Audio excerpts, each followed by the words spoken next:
This is the second time the OJA has done it and has failed to acknowledge it and does not understand our concerns as parents. First of all, I signed her up for a girls' competition and she was forced to do a boys' competition. I asked for a full refund. I asked the OJA, no.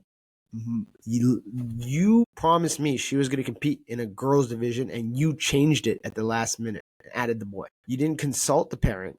You didn't ask the parent's permission.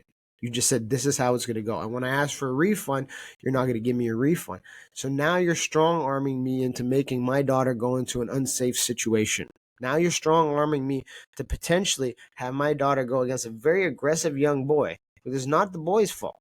The boy should be in a boy division. You're now strong arming me to potentially put my daughter in a physically harming position. Because we're not talking about soccer. We're not talking about baseball.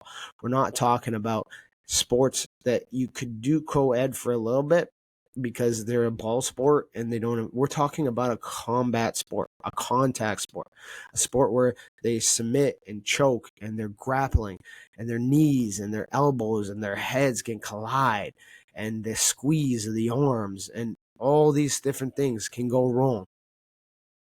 You're telling me you're going to force me to put my daughter into a position where she can get hurt and be unfairly treated in competition after years of women working extremely hard to progress sport to the point where they can have their own divisions, sports, leagues, etc. You're now saying that little girls don't deserve that. And I'm calling these organizations out. OJA, whoever else is fucking doing it, fuck you guys.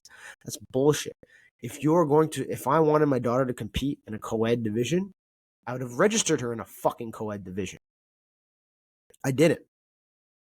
I registered her in a girls' gray belt jiu-jitsu competition. And you changed it because you didn't want to offer the other boy a refund because you couldn't get him a match.